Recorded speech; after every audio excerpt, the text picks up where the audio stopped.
Sure. I've got something. Okay.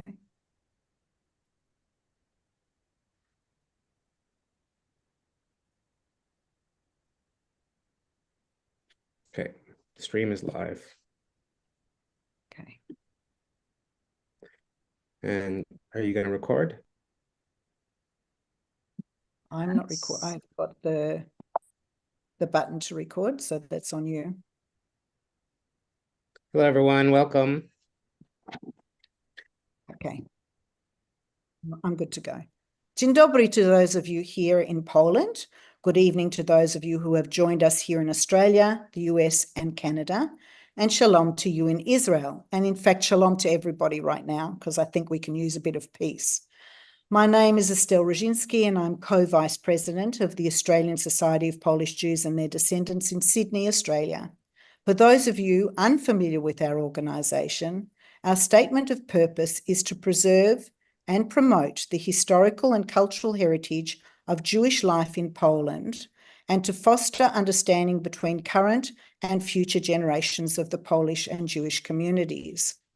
This evening, we are delighted to be presenting KulturDocs, an online documentary series which explores the world of contemporary Jewish artists in Poland. Tonight, we are listening to an event entitled Art, Identity and Dialogue. Without further ado, I will pass you on to the director of this compelling series, Michael Rubenfeld, and the executive producer and co-director, Magda Rubenfeld. Take it away, guys.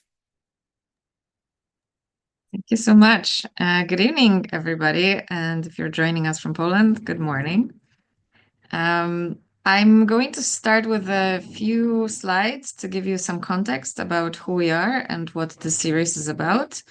So if you just give me a second to share my screen.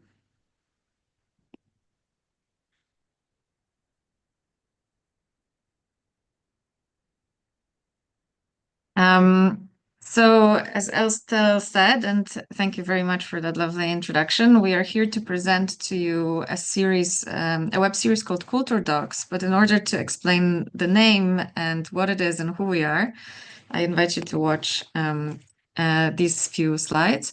So we are a festival, the Jewish Arts and Activism Collective that was established in Krakow about 8 years ago. We started off as a small grassroots festival that really established in our very personal apartment that we just learned Estelle was actually at early on, and perhaps some of you as well. And gradually we evolved into a year-round organization that deals with other aspects of Jewish culture, namely advocacy and activism, Jewish heritage and memory, and contemporary Jewish art, which still remains one of the most important pillars of our activity. And this is where KulturDocs fits in. Festival early on wanted to bring in sort of marginalized voices and center them into the conversation in Poland. We started from this point of really needing a space and wanting to create a space for a more nuanced conversation about what it is to be like a contemporary Jew in Poland. And what it is, what are some of the complications, what are some of the questions that we're wrestling with, and what is the art that might sort of jump into those questions. And by trying to create a space for those voices that were often not heard, we realized that it's very important to bring in sort of voices that we might not be aware of. So we created a curatorial, or we adapted a curatorial process through an open call and an international jury that would select the projects rather than us always deciding what the content of festival was. And through the series of those submissions every year, where we're getting from 70 to 100 submissions from all over the world, we realized that there's actually a very incredibly rich world of contemporary Jewish arts that even us who are sort of in this business, we're not aware of. And through bringing in these artists and realizing that they don't always also know each other, we decided to establish a network of Polish Jewish artists called KulturLiga, which was established in December of 2023. The event was planned before. We were not, this was not in reaction to October 7th. However, it was a very important moment also for that reason, because this was the time that Jewish artists started to be sort of pushed out of their traditionally sort of the circles that they were traditionally part of, which were often left-wing progressive circles because of the situation in the Middle East. And so KulturLiga became also a very important space and community for them to get to know each other and to speak in safe space about the situation. The goal of KulturLiga was to initially also to promote the visibility of these Polish Jewish artists and their work. And what we found was really incredible quality of art. We were inspired to create the name by a historical organization called KulturLiga, which was active in the early 20th century across really Central Eastern Europe, and was active to support the creation of Yiddish art in all of its genres. So not one specific art discipline of art, but poetry, performance, prose, theater, music, etc. And so similarly, as KulturLiga, the historic KulturLiga wanted to promote the development of this art in Central Eastern Europe, so we wanted to do in Poland. This is the first such initiative in post-war Poland that gathers artists, Jewish artists based here. We have mapped already around 100 of those Jewish artists, and the network functions in regular meetings. We've already organized 3 of these meetings, and in the course of those meetings, over 40 artists already have joined the network. We have also a broad variety of disciplines represented: performers, theater artists, composers, musicians. Mostly these are artists who were born and raised in Poland, although we also have some artists that have come here to reconnect with their roots, both from sort of North America, Israel, Siberia, from different directions, America. We have artists who are very well established in their Jewish identities, who have grown up in Jewish schools, were educated at, for example, Bezalel Art Academy, and also artists who are very early in the steps of discovering their Jewish heritage and Jewish identity, really trying to even unpack what it means and whether they can call themselves Jewish, whether they can identify as Jewish. We have artists which are very well established on the Polish art scene, not necessarily as Jewish artists, some of the top Polish artists, in fact, as well as artists that are very early on in their careers. And also very broad range of artists spanning from artists in their 20s to artists in their 70s and 80s. We also have quite a broad spectrum of sort of ethnic backgrounds, including artists who are Sephardi, artists who are Ashkenazi artists. We have an artist who is a Jewish, Japanese, Polish artist, for example. And so KulturDocs, as the series of documentaries, emerged as an idea to really bring the stories of these artists to the broader world. And this is what you're about to experience a little bit or taste of today. And we're very fortunate that our partners in this endeavor is a really great international spread of artists, spread of organizations, including Ashkenaz Festival in Toronto, the ASPJ, Asylum Arts in New York, and Genocide and Holocaust Center in Cape Town, and Judiskrönika in Sweden. And now, without further ado, I'll pass on to Michael to present you the first film in the series.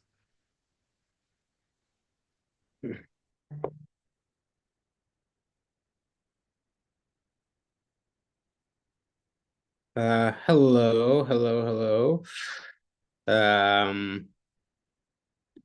Just give me half a second because I'm setting some stuff up.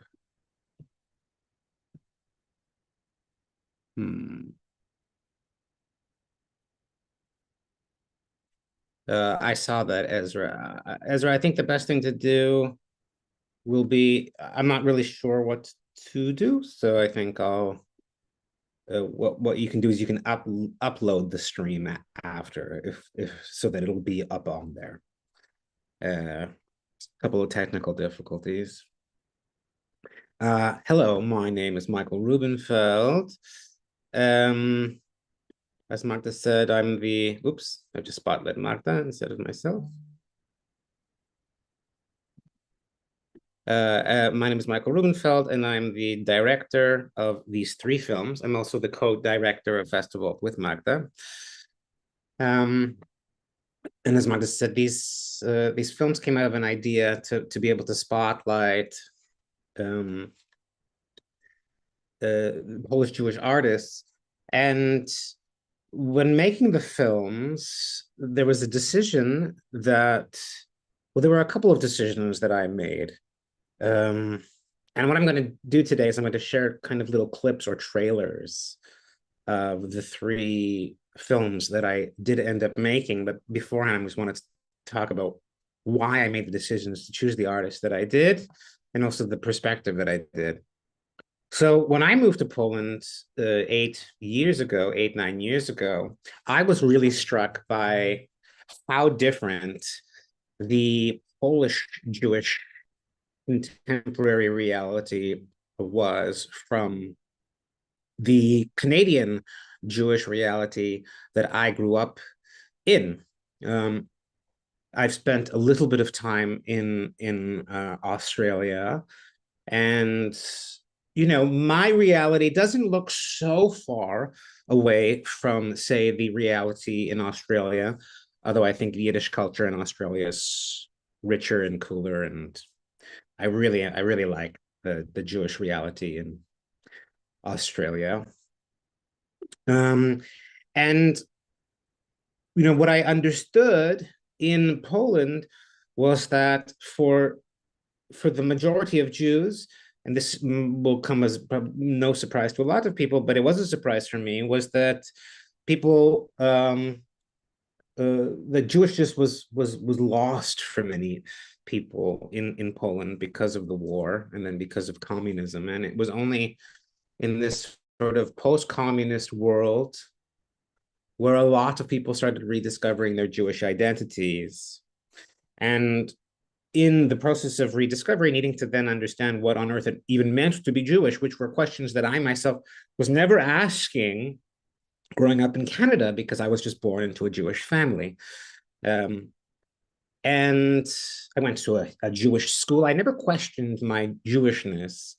And when I started coming to Poland, these questions that Jews here were asking, I found became fascinating reflectors for me about my own Jewishness. I started to ask questions about my Jewishness in ways that I've never asked before, because of the artists who were asking questions about their own Jewishness. For many of the Jews in Poland, those questions were out of an essential need to understand what it meant to be Jewish, because they simply were not brought up in Jewish families necessarily, nor did they understand what it meant to be Jewish. For me, I never even knew that there were certain questions that I hadn't been asking. And it basically changed my life. And I made the decision to move to Poland. Magda, who's also my wife, is a big part of the reason that I moved.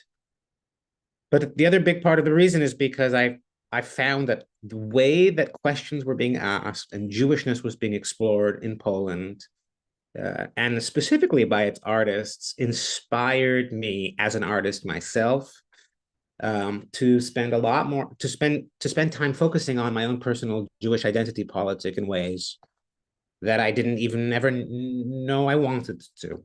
And that involved starting festivals with Magda and several projects as well as these.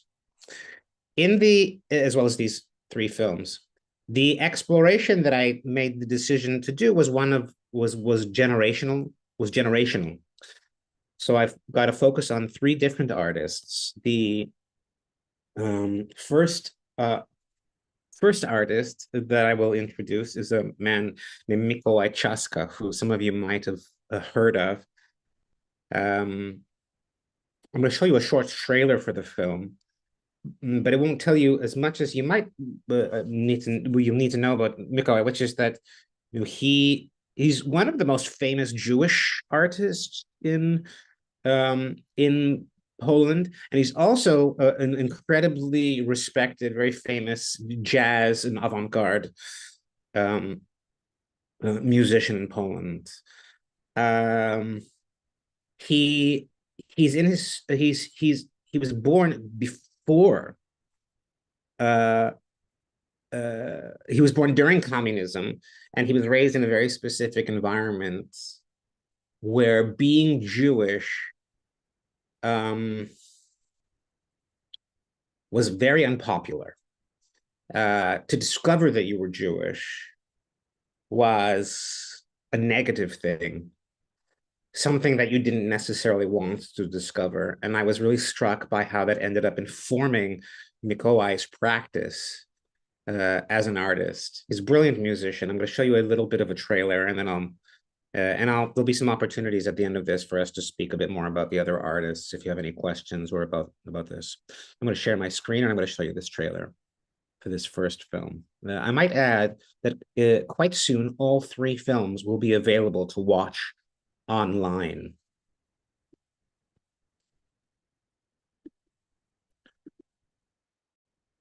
All right.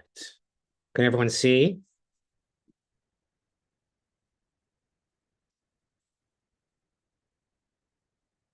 Okay, here we go. The best way to watch this might be in full screen.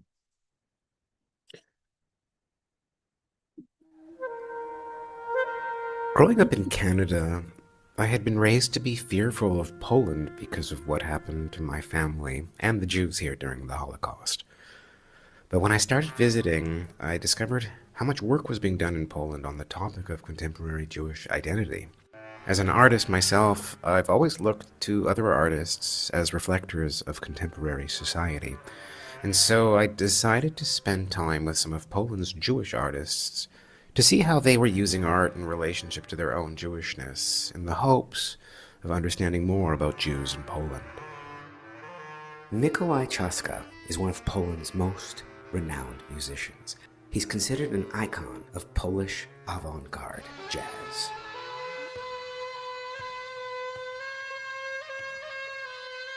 Jak ja się mam czuć, jak jestem młody chłopak i idę z tymi samymi chłopakami, które mi opowiadają ten dowcip o Żydach, i teraz ja jestem tym właśnie. Co to za przyjemność? Co robisz w takim momencie? Zapominasz. Dla mnie on od początku był zawsze inny. On grał inaczej, on miał swój świat. On miał zawsze swój folklor, on miał swoją tradycję, która dla mnie jest właściwie esencją tego, kim my jesteśmy rzeczywiście w Europie Wschodniej. Yeah, from the very beginning I really had a feeling that I would like to be a part of the family. That I really would like to be from somewhere. You can laugh when you're saying trauma. Say that, trauma. You know, I would like to be happy, for sure.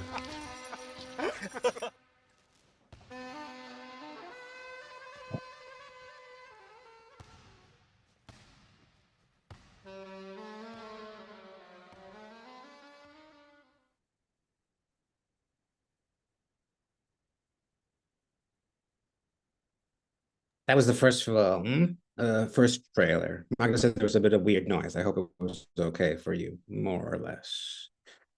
I had a really nice time with Mikołaj, and we had an interesting journey. Mikołaj lives in Gdansk, and Mikołaj has been doing a project where he's been going to former synagogues or former spaces that were once Jewish spaces, active Jewish spaces, and he was making music and in some cases recording albums. And Mikołaj went to a town called Słupsk, which is near Gdansk, where he lives, and he recorded an album in a former Jewish burial house. And we decided to go and spend some time in Słupsk on the very same day that there was a very important anniversary of a deportation of the Jews of Słupsk to Auschwitz. It was I think, I forgot which number, 75th anniversary or 80th or 90th anniversary. And those Jews were gathered in a local gymnasium at a local high school, where they remained for several days before they were taken to the trains and to Auschwitz. And it's still a functioning, active school. And so Mikołaj played a concert in that very gymnasium on the anniversary of that deportation. And that is the journey that you see us go on, or you see us go on in that first film. So I think I'll move on to Betty. Does that make sense? So the second artist, and Mikołaj is in his, I think, early 60s now, or late 50s. The second artist that I wanted to focus on was a woman named Betty Q, which is her stage name. Her actual name is Anna Czyżewska, but she likes to go by Betty Q. Betty is a burlesque artist. And she's very interesting. Betty is in her late 30s. So she's of the next generation of Jewish artists. And we at festivals have known Betty for quite a while. We've collaborated with her several times. Actually, just before we started, we had a conversation with Estelle, because she actually saw Betty perform, do a kind of club show performance in our flat in Krakow, which is where we used to do our performances, the majority of our festival. And Betty's a very special artist, because she's considered one of the grand dames. She's kind of the grand dame of Polish burlesque, because many people believe that burlesque would not necessarily exist in the context of Poland without her.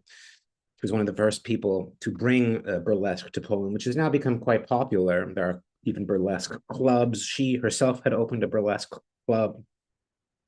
And this is quite interesting. The other thing that's very interesting about Betty is that her practice is also very kind of closely associated with her activist leanings. So I would call Betty a feminist, and someone who really has fought for the rights of women and the way that the body is perceived within Polish context. Poland is quite fascinating because it's a very Catholic country, as many of you probably know, and the influence that Catholic ideology has on our relationship to sexuality and the body is very much something that Betty is intersecting with and working with, and part of the reason that she even moved towards her practice, moving away from shame within the context of body, moving away from this idea that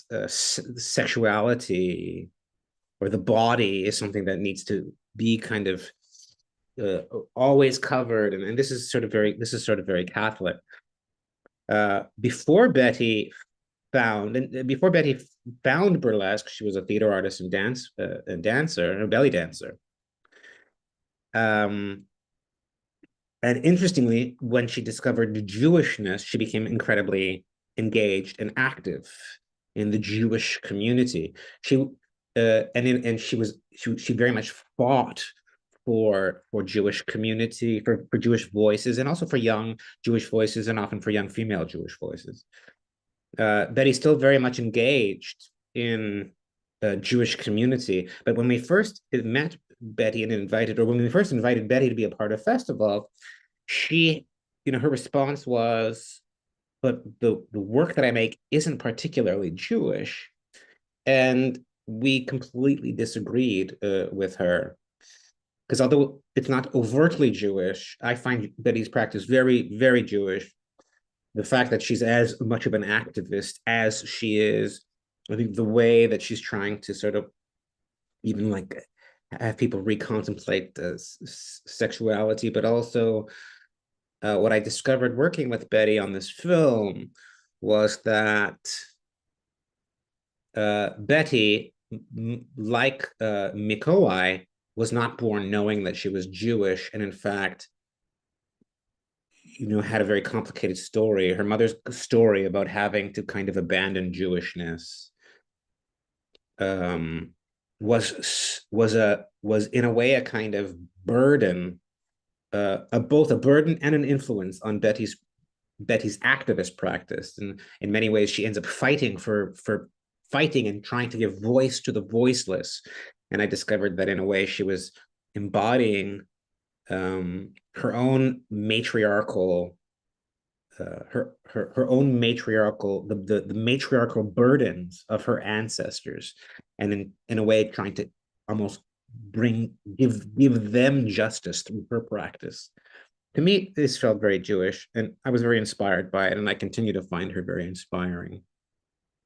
And I'm going to now show you the trailer for Betty before we move on to the third trailer. If anyone has any questions, note them, and we'll get to questions, I think, shortly. Here we go. Everyone can see this? All good? Okay. Growing up in Canada, I had been raised to be fearful of Poland because of what happened to my family and the Jews here during the Holocaust. But when I started visiting, I discovered how much work was being done in Poland on the topic of contemporary Jewish identity. This is me. And so I decided to spend time with some of Poland's Jewish artists to see how they were using art in relationship to their own Jewishness, in the hopes of understanding more about Jews in Poland. And I'm feeling good.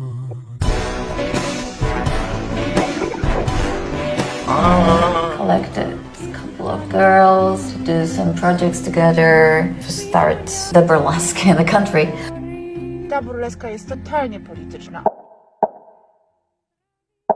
Nigdy nie było to dla mnie o religii, ale właśnie o tym byciu razem i jakimś celebrowaniu tego, że wciąż jesteśmy na ziemi.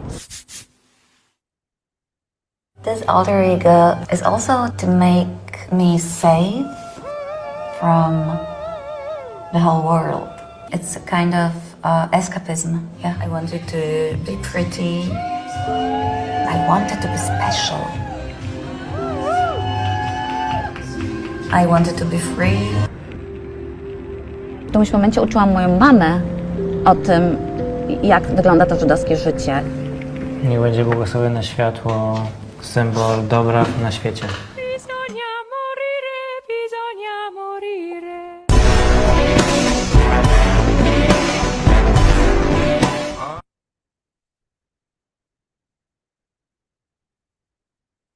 Okay, that was Betty Q.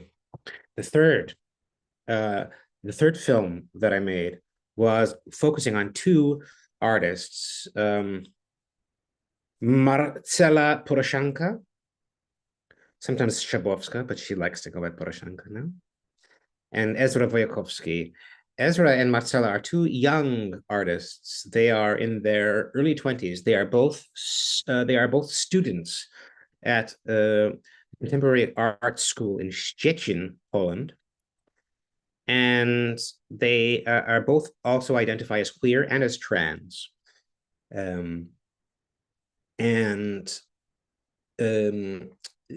Marcela is a video artist and Ezra is a visual artist. And we wanted to look at them partly because I was very struck by this journey from Mikołaj Czaska's reality, being born and discovering his Jewishness in the 60s or the 70s in Poland, 70s and 80s in Poland, to a far more contemporary Poland, and this evolution of a place where it was not okay to discover one's Jewishness, and certainly not queerness, and absolutely not transness, to this contemporary version of Poland, which is often viewed as a place that is closed to LGBTQ plus communities. And while certainly it's more closed in Poland than my experience in say Canada or the experience in Australia, I was also struck at the fact that you can be young, Jewish, queer, and trans in contemporary Poland, and you can find your world and make interesting art from those places. And these are two very young, interesting, fascinating artists, very different kinds of artists. And then the other thing with Marcela and Ezra was that Ezra, like Nikolai and Betty, was not born knowing that he was Jewish. He discovered it. And he does still struggle with understanding what it means to be a Jew and how much he is or is not allowed to step into his Jewish identity. Come in. Sorry, I'm in the middle of something. Sorry. Sorry, I'm just at a theater and someone's dropping off some sheets. And then Marcela, unlike the other three artists, was born Jewish. She was born Jewish into a Jewish family, raised knowing that she was Jewish. And I was also very struck at just how different her investigation as a Jew was. So you're not going to necessarily see too much of it. I'm going to show a clip of the film in a second. But what was so interesting about my experience of the two of them and what I tried to focus on in the film was that, Marcela, Betty, and Mikołaj often talked about this question of what it means to be Jewish, or their focus was on trying to rediscover their Jewish or work with the trauma of Jewish loss in their families, which were all very beautiful, wonderful explorations and journeys. Whereas it was interesting to see Marcela basically kind of wanting to, not only wanting to, but being at the center of being very generative in terms of defining what contemporary Jewish identity is, what contemporary queer Jewish identity is, and what the future of the Jewish reality in Poland is. Mostly, in my opinion, because she's not negotiating the trauma of not understanding what Jewishness is for her. And so it was really great to be able to have that differentiation in this group. And you can really feel it in the way that she talks about her Jewishness. I'm going to show you a short clip from that film. I just have to find it.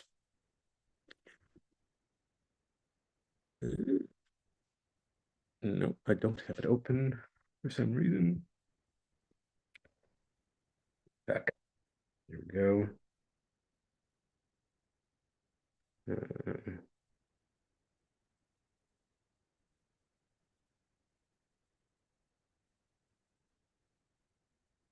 Sorry, just setting it up.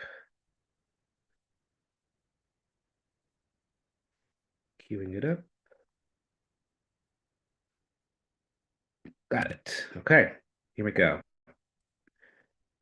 The sound might be a little quiet, so you might have to turn it up on your end because we haven't fixed the sound fully. This is a very fresh, very few people have experienced this film at all. So this is a real sneak preview.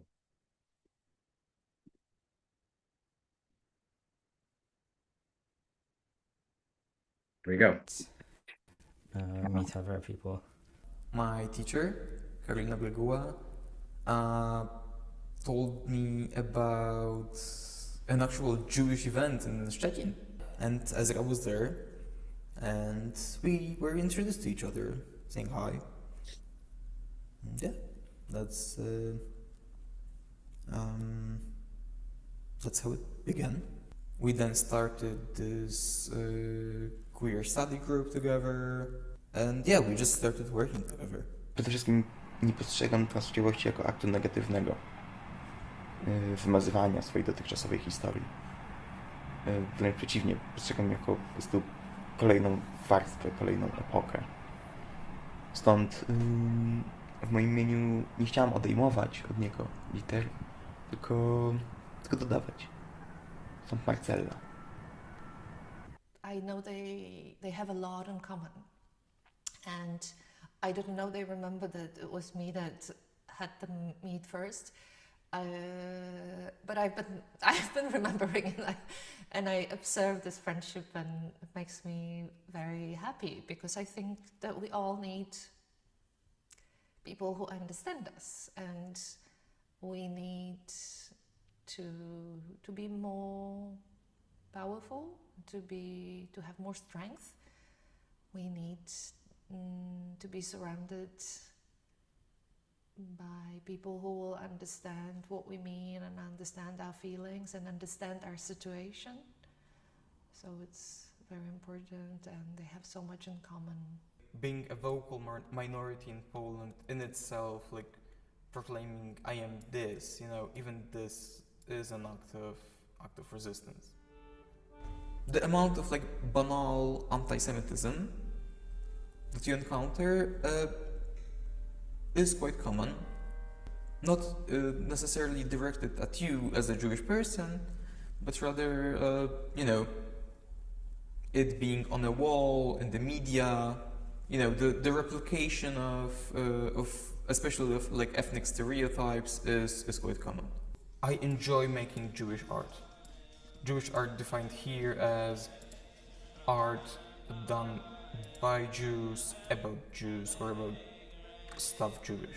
I want to do art about Jewish life.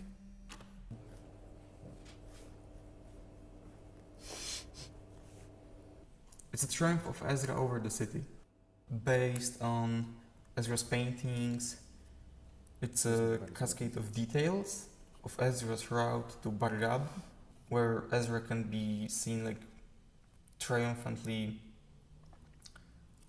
quote unquote, surfing the wave of the city. Like, you know, Ezra is part of it, and I think it's interesting that you chose to include the details from the bitten finger painting. It's kind of funny how so much art came out of being beaten up.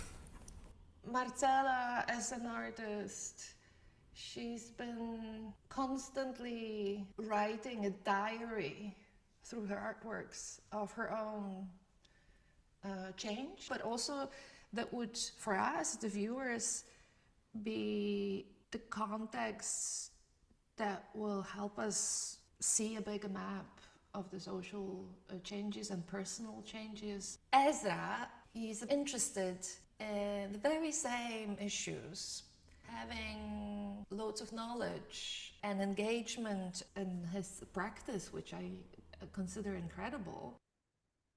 With Ezra, every discussion, every conversation seems to demand care.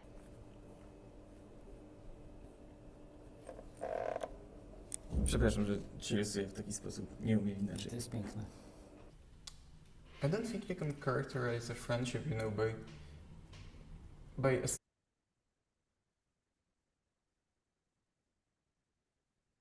Thank you.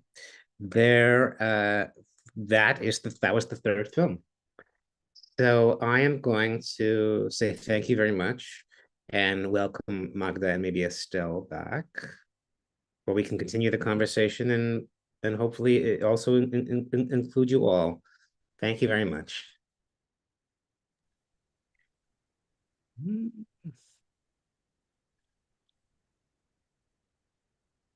Hi, so I might kick up with, I've got a couple of gnawing questions for me. I am mindful that the artists you've selected are struggling on multiple levels and also operate on the fringe.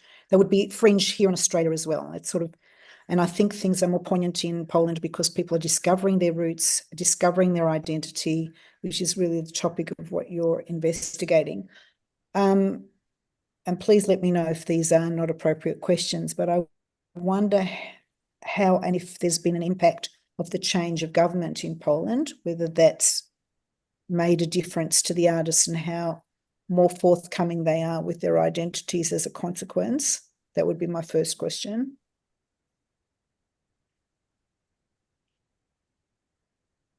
I mean, from a government perspective, undoubtedly, without question, yes, the previous government's rhetoric around LGBTQ realities, and the current president, who's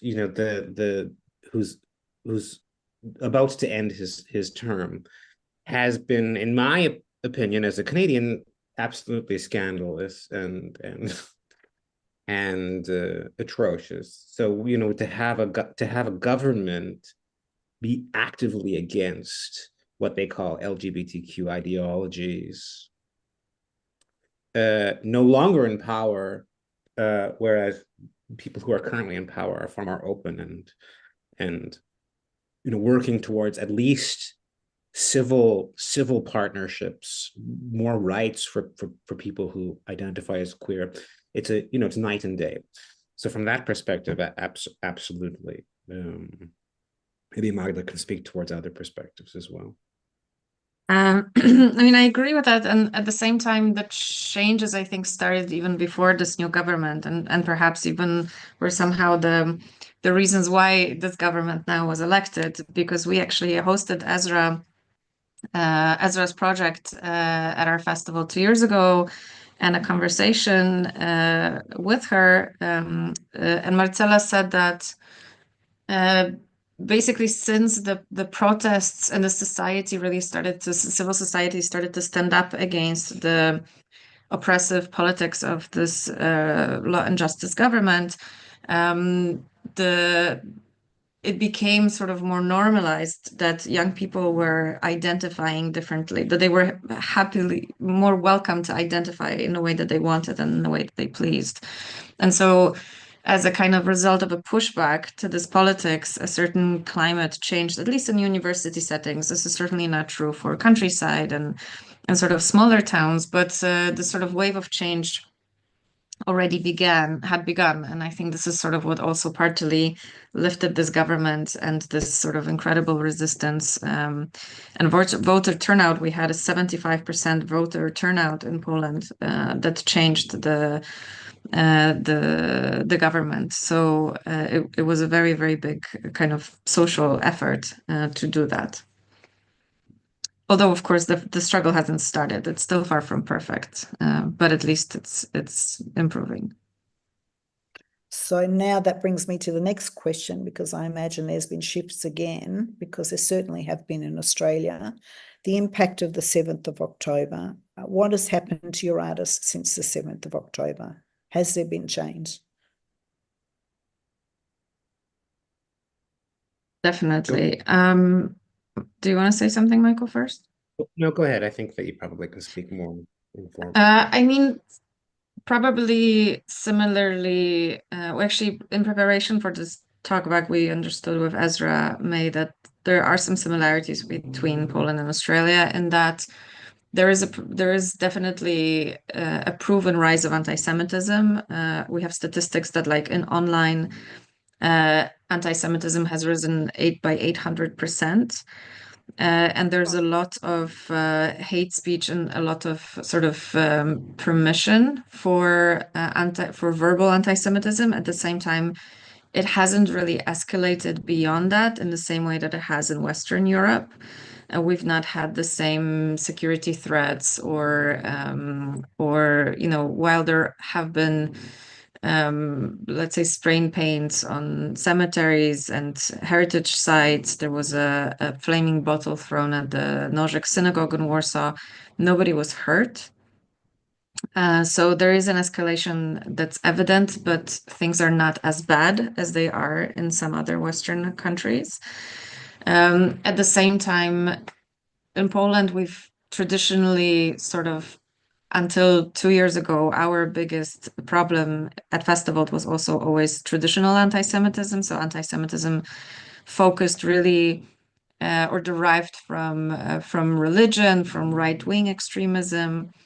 Meanwhile, right now, the left has been also increasingly problematic and very anti-Zionist and anti-Israeli, and often lumping Israel with all Jews everywhere.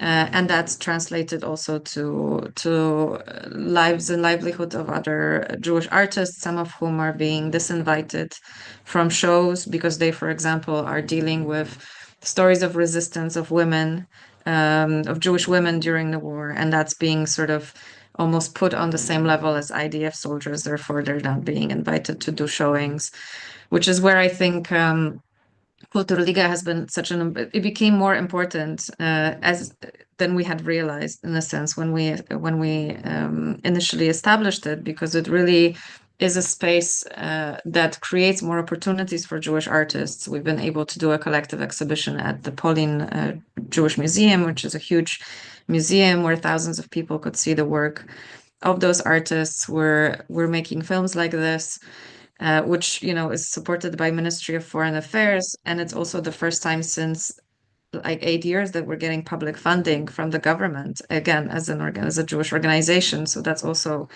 partly an answer to your question. So I think that KulturLiga is sort of an important resistance piece to this situation, and we're trying to figure it out. We're trying to understand where to position ourselves, because we're facing another election, which will help elect the new president of Poland. And on one hand, that is very sort of it's looking optimistic. It's looking like we're going to have a progressive thinking president. On the other hand, there's a question in our minds about what does that mean for the relationship of this government with the Jewish community, and where everything will sort of end up positioning itself as this conflict in the Middle East continues. And those are questions I don't have answers for yet.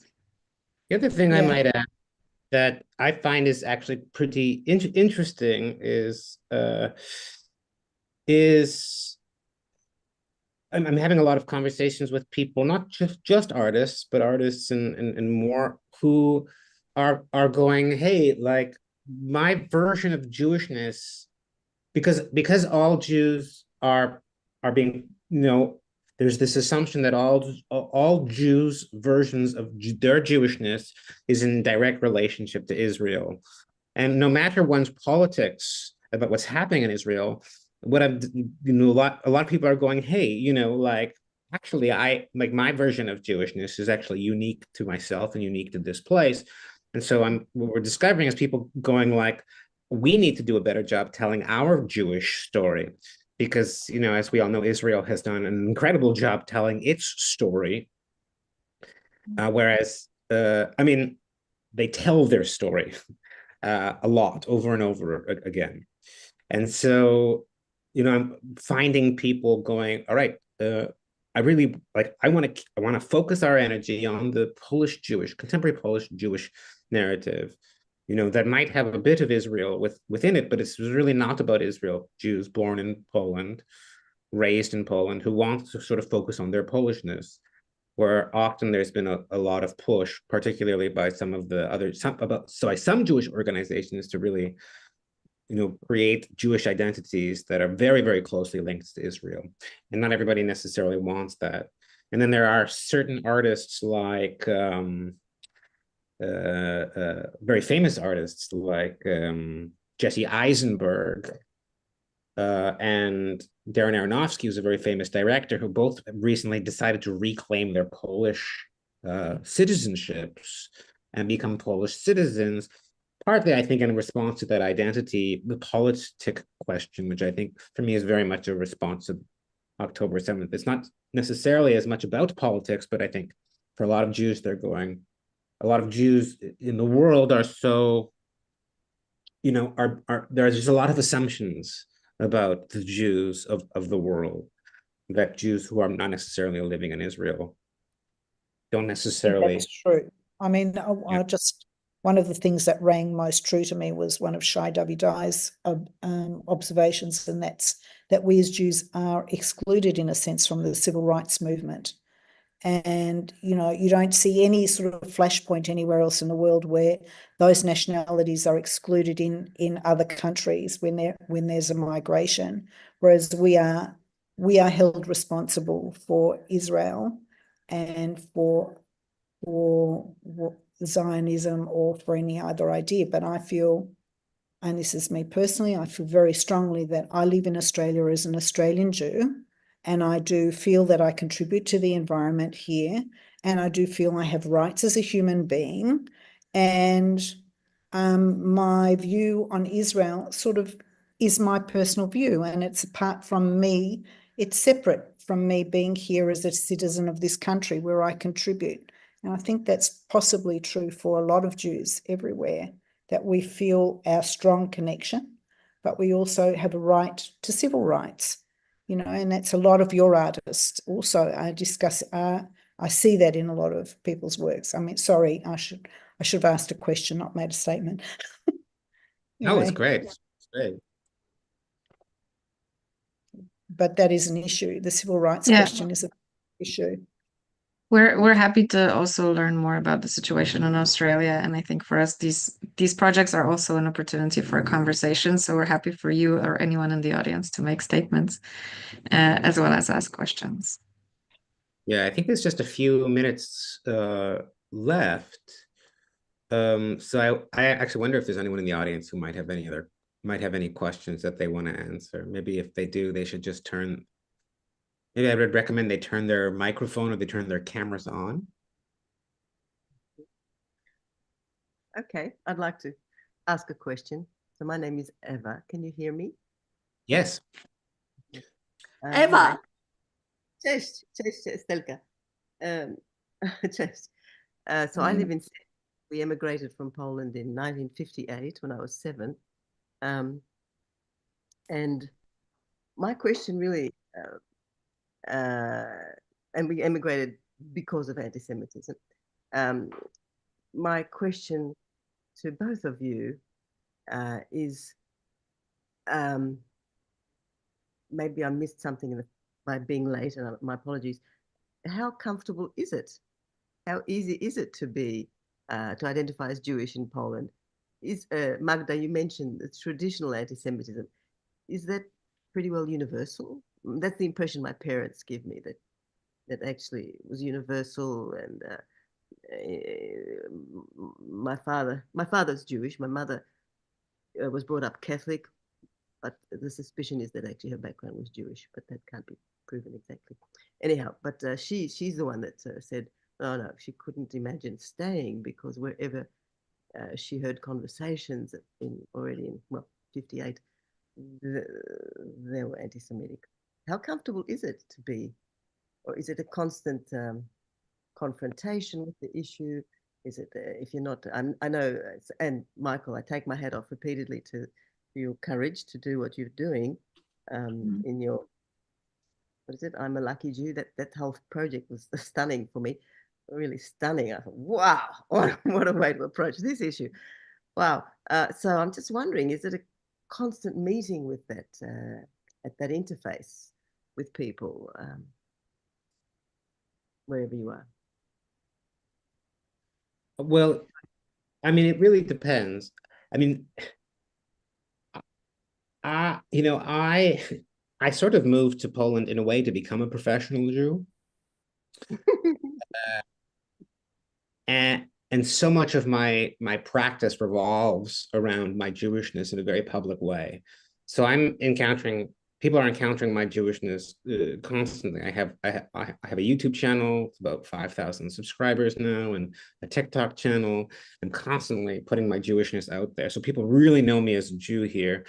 And it wasn't my reality before moving here. It was a decision. It was a kind of artistic decision that I made moving here. But I think part of the reason I do it is because, yeah, I do feel like I was surprised by how comfortable I felt and how much philo-Semitism there was, even, which is the opposite of anti-Semitism, rooted in anti-Semitism, but more strange and bizarre than ever dangerous. Now, I'm also the kind of person that really strives off of feeling uncomfortable. And my art practice often revolves around stepping into uncomfortable situations and finding artistic opportunities. So for me, Poland is like a gold mine, you know. I really love it. Because Well, just because there's just so much, there's so much undiscovered. Well, part of it is discomfort, but it's not like it's discomfort more connected to maybe like a kind of naivete around what Jewishness is. Within cities, my experience is that, you know, Poland's incredibly progressive with a lot of very progressive people. And of course, I live within progressive bubbles, and the conversation is very rich and deep, and people are very curious. And I don't find Polish people to be uniquely anti-Semitic. There's a homogeneity in Poland, and Catholicism has a lot of control around people's relationship to difference in general. But you know, this is not 1958 Poland. This is not 1968 Poland. This is not 1980 Poland or 1990 Poland. This is, you know, Poland in 2024. It's a part of a global society. The flow of information, education, you know, it doesn't live, it's a bit of a bubble. But in terms of like, I feel safer in Poland right now than I do, you know, than I do in like Canada. I don't feel like right now as a result of what's happening in Israel. So no, my experience of Poland is that the anti-Semitism or the discomfort I feel is around relationships to Jewishness that I find very stupid sometimes, or ignorant or naive. But I find that for the most people, you know, most people have good intentions. Most people, in my experience, have good intentions around Jews. And it's important that for them that Jews understand that they have good intentions. And I think that a lot of people feel like Poland's gotten too bum of a rap because of its history, and also the control of the Russian controlled communist Polish government that your family lived under. But I think Poland's become a very different place than what I thought it was. And I think it's continuing to progress. That's my experience. Well, that's exciting.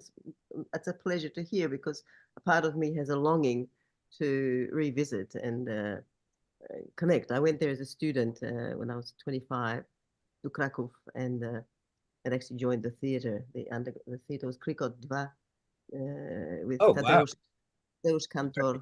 You were working with Kantor? Wow, that's amazing. Well, I'm a doctor, so I originally went as a medical student to Prokocim, but the conditions were so appalling at many levels at that time that I ran away.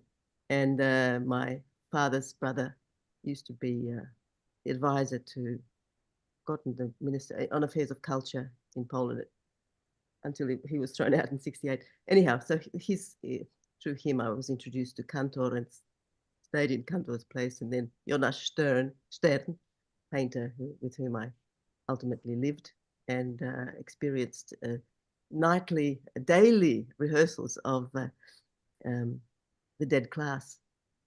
Wow.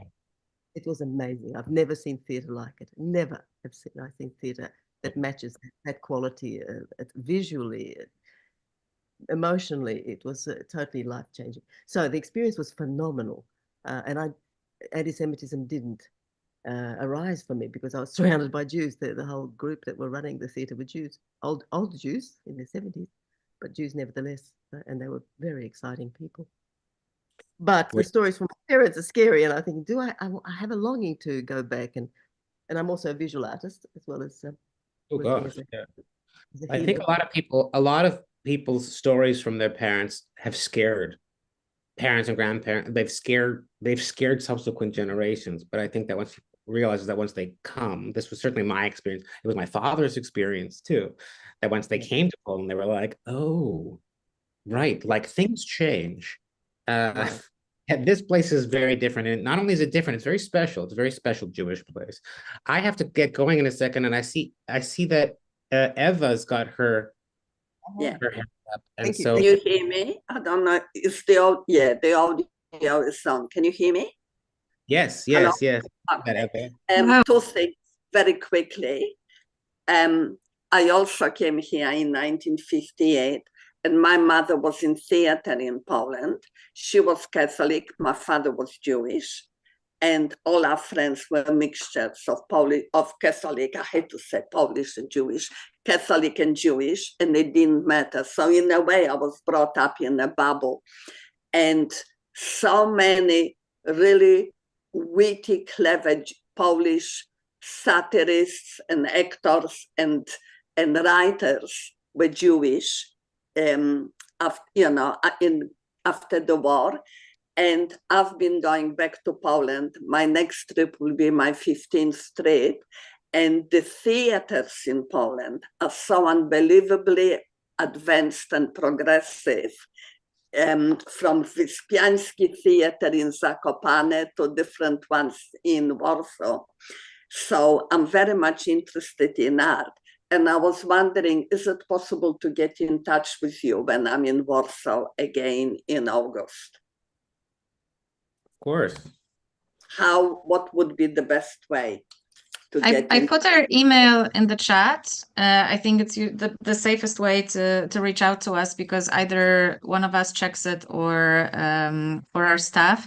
The summer is always tricky because we run our festival at the end of June, and then we sort of tend to just deflate and try to travel or do other things. So we're unsure yet if we'll be there. But if you let us know ahead of time, kind of closer to June, I guess we'll know. And by all means, if any of you are in Poland, please do reach out to us.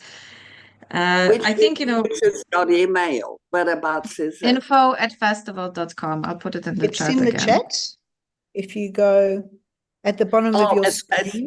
At You got it? Festival, VALT. Yes, that's the one. Yes. Perfect. Festival. Oh, is that, sorry, I came late. Is that the Jewish festival that you're on? Go ahead, Michael. I'll wrap up here. To actually start rehearsals for a show. I'm in a theater about to start rehearsals. So I'm going to go. Magda will stay and answer some more questions. Right. Bye. Thanks, Michael. Thank you. Bye. Lovely to meet you. We are actually over the hour. So if you've got a question, please feel free to ask it now quickly. I think we will make it a wrap. And you have an invitation from Magda to make contact by email. I think this has been, for me particularly, and I'm sure for everybody in the audience, an exceptional session, and one which I'd like to extend in discussion and perhaps start linking some artists here in Australia with you to broaden your KulturLiga and see whether we can stitch ourselves into you and you so that there can be a cross fertilization. So thank you so much for this evening. Thank you for giving us your time and energy. And I'll close if nobody else has any other questions. Thank you so much. Yeah, it would be wonderful to connect with Australian artists, and we've had Australian artists also come to us through the open call, so that's always a good way to connect. But also personally, you can write us. You can find us on Facebook. If you have any questions now or later, we're very always happy to connect. Okay. Beautiful. Thank you very much. Lovely to meet you, Magda, as well. Yeah, lovely to meet you. And I can just kind of finish with giving you one example, sort of in response to the first Eva. I'm traveling right after this meeting to Radom today, where I've been invited to give a presentation on like a custom of Christian carolers who would come from like in the 19th century already, go from house to house dressed up as in different outfits, and one of the figures that they were dressing up as was a Jewish outfit, which at the time when this custom was created sort of made sense because they were just portraying their neighbors. But as the custom continues today, it's become a bit awkward. But of course, these artifacts exist in ethnographic museums, and they show up here and then for around Christmas. But what's starting to change is that people and institutions are becoming more and more aware of their cultural complications. So instead of just showing them without any context and commentary, I've been invited today to talk about how some of these representations are problematic and how they solidify stereotypes of not just Jews, but also Roma. people. So there's a sense of, I guess, increasing awareness and a need for a conversation, which on one hand is uncomfortable because we're having to like unpack anti-Semitic stereotypes, but at the same time, rather than them being hidden or showing without context, we're invited to come and comment and to encounter people and to teach them, which I think is great, which I think is the best way to overcome some of these stereotypes. So I think Poland is endlessly complicated and endlessly fascinating, and you're sort of always, it's always a bit bittersweet. But if you're ready for that, I highly encourage you to come. Wonderful to thank you. Encouraging. Thank you so much. Thank you very much, and good night and good day. Good night. Dobranoc, do widzenia. Dobranoc, do zobaczenia, mam nadzieję. Do zobaczenia, bardzo dziękuję. Dziękujemy. Dziękuję bardzo. Do widzenia. Dziękujemy, do widzenia.